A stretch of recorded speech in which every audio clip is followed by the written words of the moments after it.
Hi guys, MrRoflWaffles here. I'm joined today with Lee Ross. He's the Associate Project Director for Infinite Warfare Zombies at Infinity Ward. It's quite the mouthful.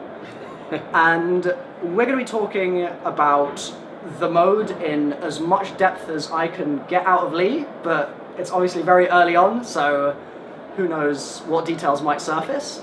I will start off, I think, by just asking, what is it that, what is your role, I guess, on the project in terms of being, Associate Project Director? What is it that you do? And what, I guess, creative decisions does that afford you in your work at the studio? Well, I oversee all of the storytelling. Awesome, okay. So, myself and a couple of other writers, we put the entire story together, written all of the dialogue, helped with Easter eggs, and sort of oversee the entire project along with Brian Bright, the project director. So we kind of have our fingers in every single little pot, trying to steer this thing in the right direction. I think we're there. Right, good stuff. So in terms of the story, because the story is something that I am very, very fond of, even though it hasn't even really started up yet, certainly with CoD Zombies, I'm massive on that, and so going to be putting a lot of time into whatever crazy concoction you guys have dreamt up. What is going on with it? It's a little crazy, isn't it? There's some interesting stuff in there with going into a portal in the TV, and then they're in the 80s and their hair's transformed and suddenly they're in a different world. So what's the sort of the deal there? So sort of the overarching story is that there's a character named Willard Wyler. Yes. He is the villain of this story. He's an eccentric director who's invited these 4 actors to come audition for one of his films.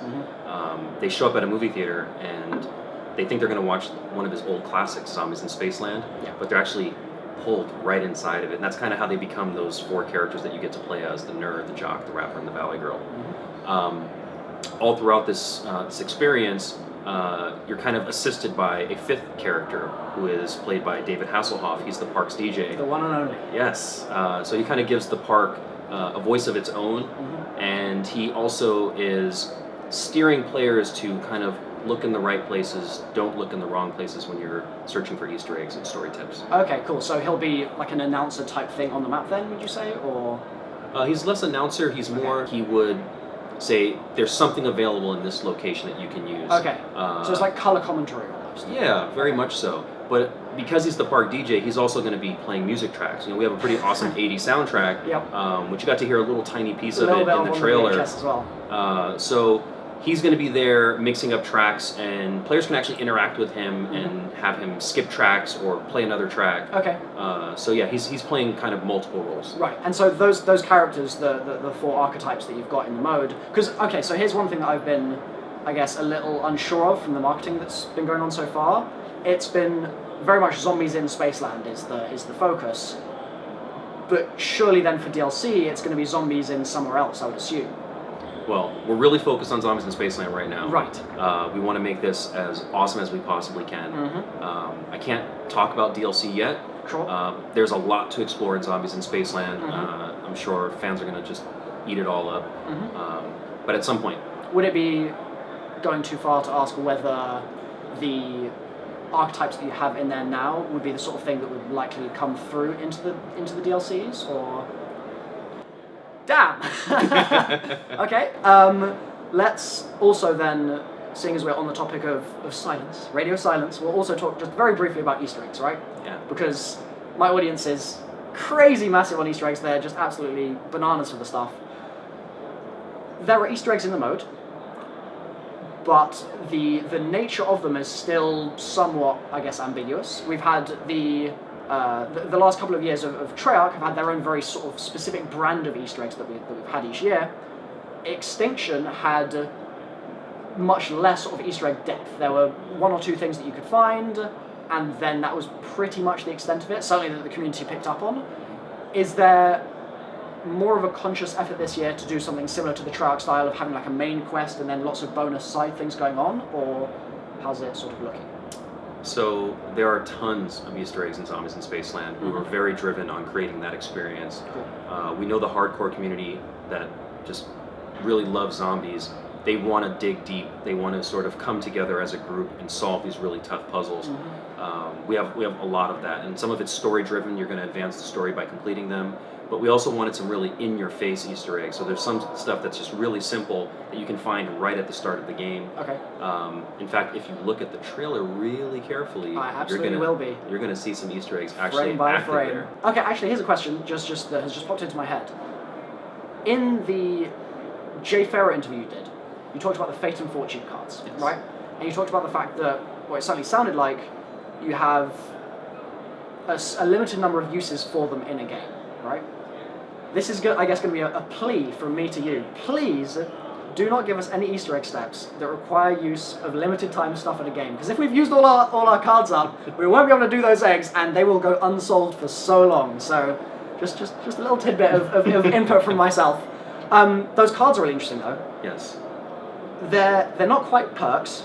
They're sort of just very different in a really interesting way. Can you talk about what sort of they are, how they work? Yeah, so the way that Fate and Fortune cards work in-game is that you're going to equip any 5 that you see fit, and once you get into game, just completing regular activities like boarding windows, killing zombies, opening up doors, you fill your Fate and Fortune meter, and once it's filled, you can choose any one of those 5 cards to activate.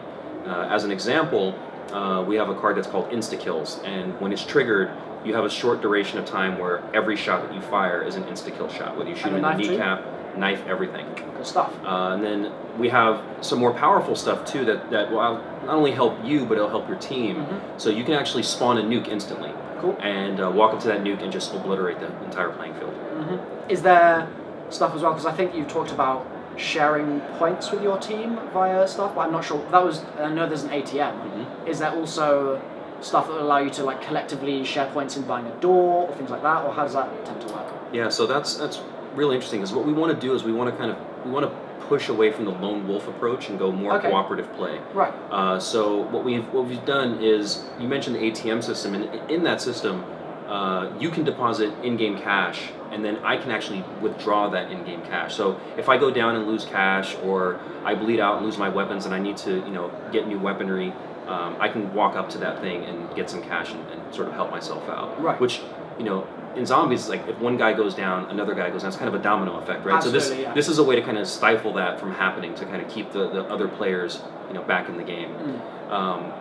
We also have a team door buy system. So there's a sort of pressure of like, who's going to buy that next door? Who's going to buy that door? Absolutely. And so what we want to encourage is players to kind of work together and pool their resources. So leading into all the key areas of Zombies in Spaceland, we have these team door buy setup where you can put some cash in, I can put some cash in, and we can open the door as a community, as opposed to one person having to bear that burden. So you say that you're kind of potentially shifting the focus away from the lone wolf approach a little bit, but you do have all of your Easter eggs available to solo players as well, correct? 100%. So is there anything that you think will be focused on co-op play specifically, as in only being available in that setting, or is the whole experience going to be available for solo players as well?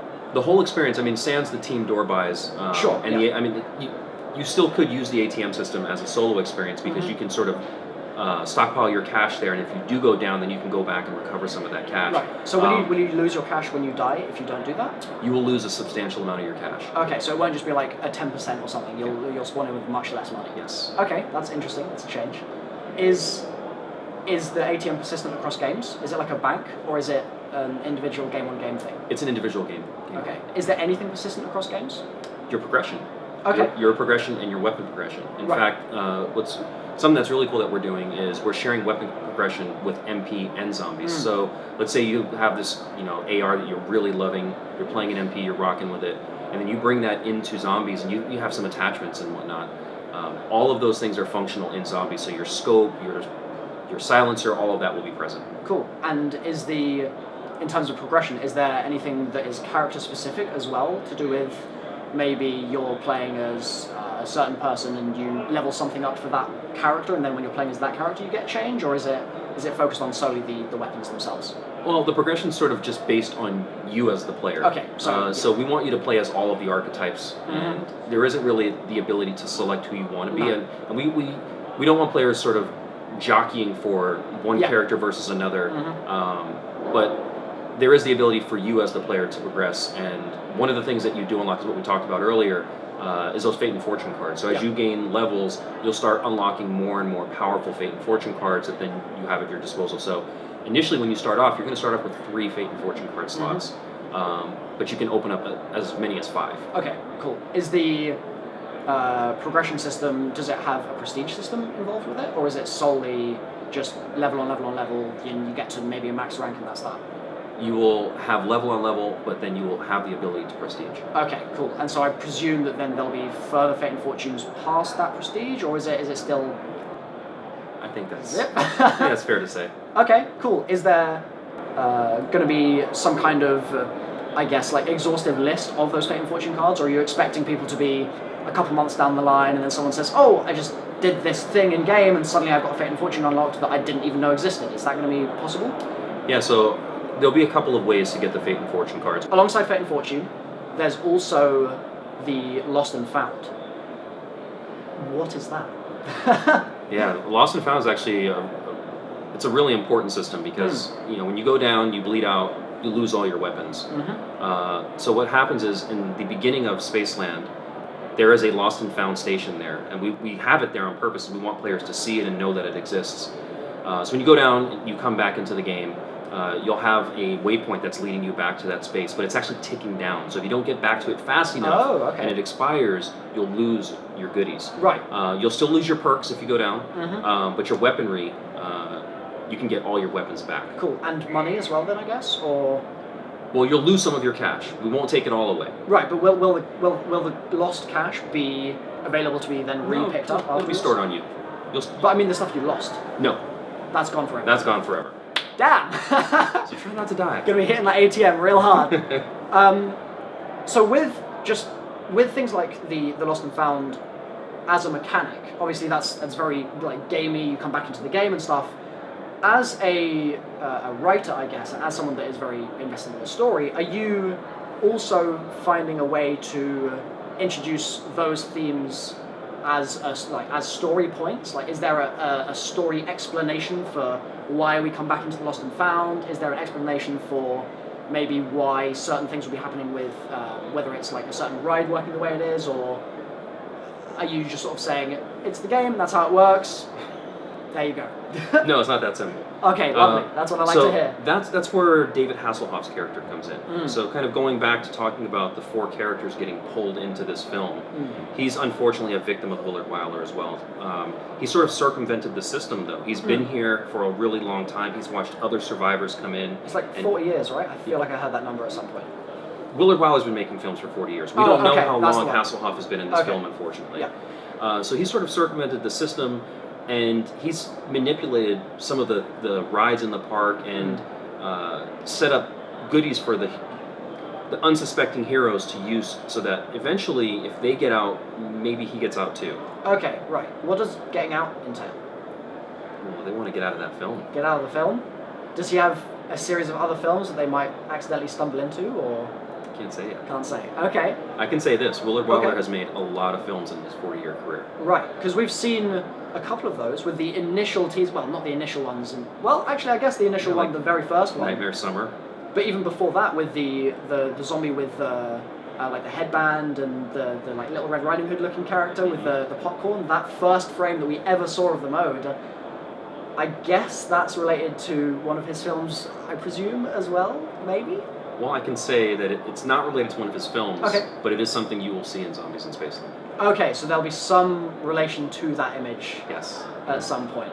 That's good to know. It'll all make sense once you get into the park. That's what I love to hear. I like things making sense. Doesn't always happen with the old Treyarch Zombies, so a little bit of sense here would be really much appreciated.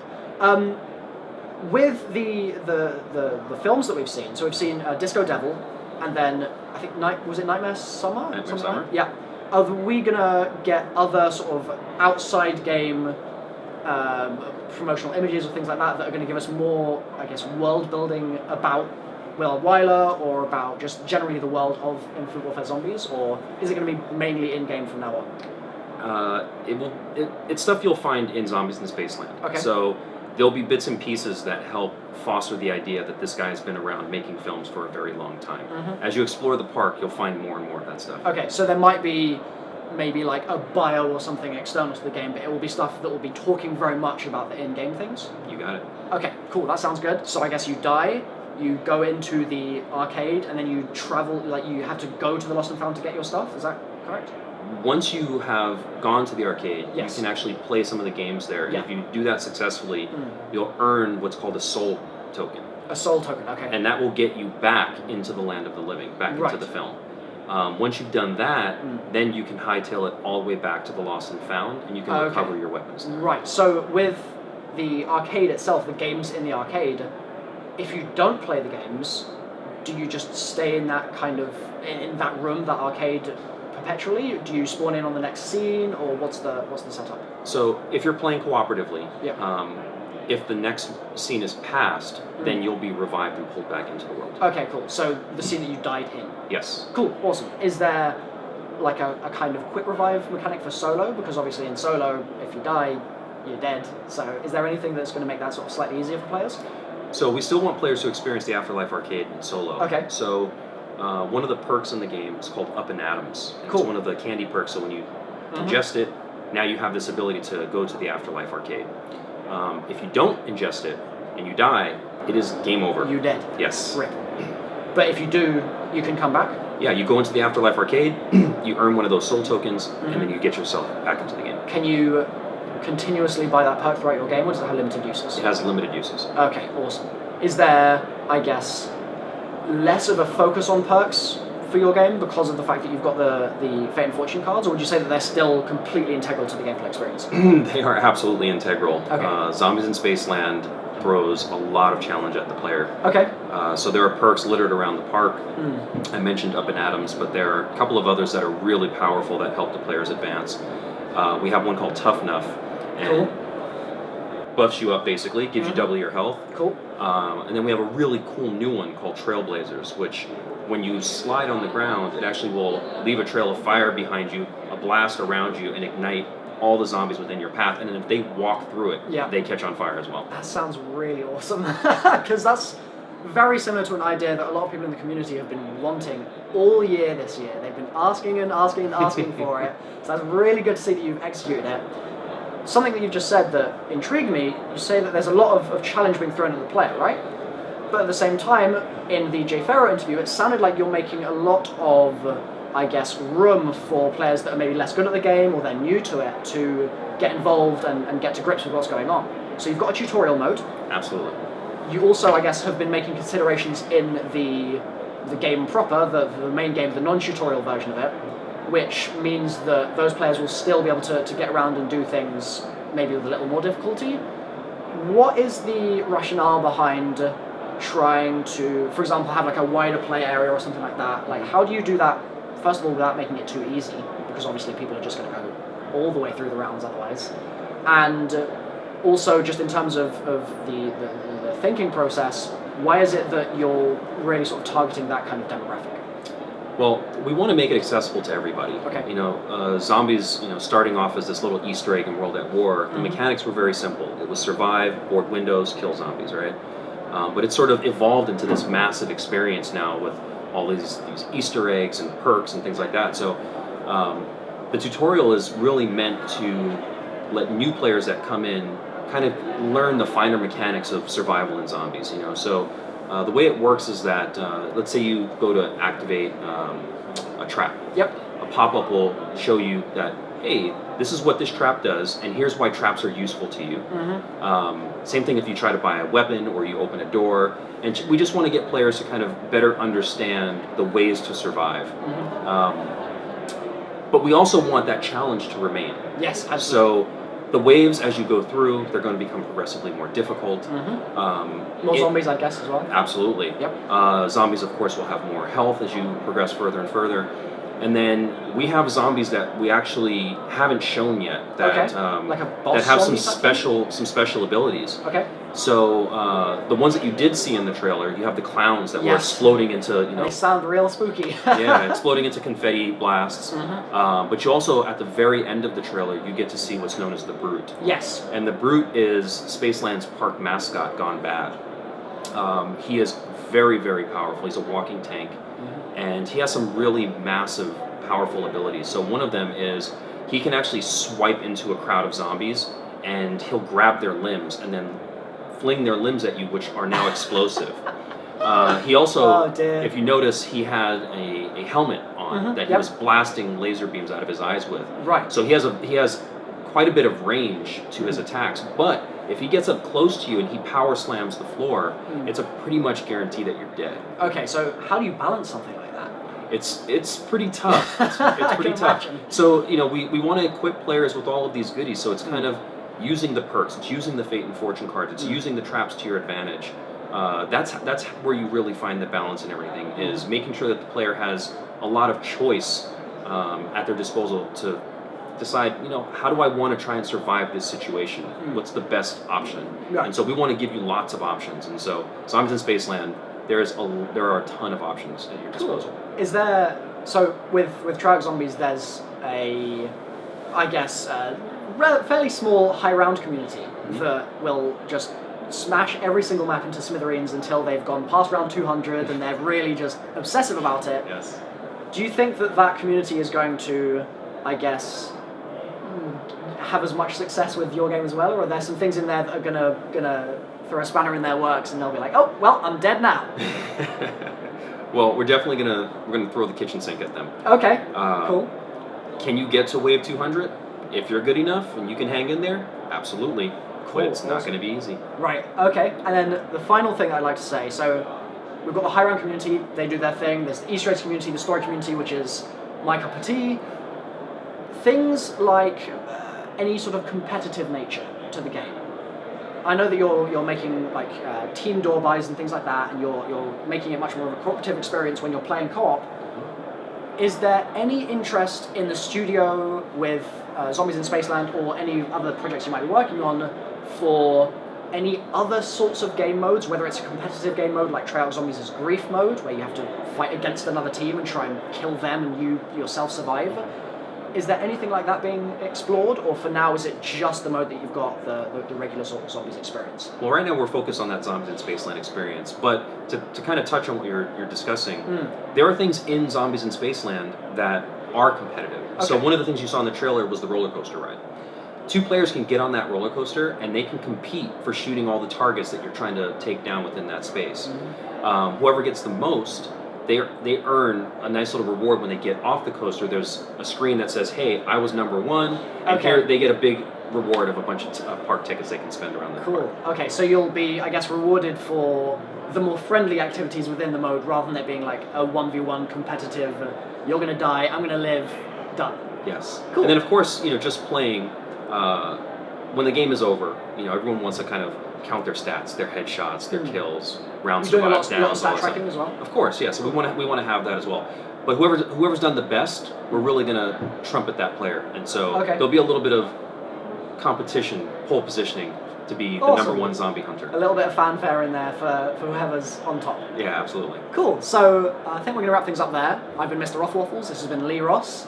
Thank you very much for the chat, I guess. And really looking forward to the next couple of months. CoD XP is coming up, so I'm sure we'll be able to do some stuff there. And then just the rest of the saga that you guys are going to be giving us for the rest of the Infinite Warfare. Yeah, I absolutely cannot wait at this point. Seeing as you guys gave me this hat in a metal box with a timer on it, I'm sure you've got some really rather bizarre stuff planned, and I'm looking forward to every moment of it. So yeah, that's going to be the video from me. Leave a like if you've enjoyed, and I'll see you very soon in more Infinite Warfare Zombies coverage. Tally-ho, bye-bye. Good stuff. That was awesome. Awesome. Yeah, man. Thank you very much for the time.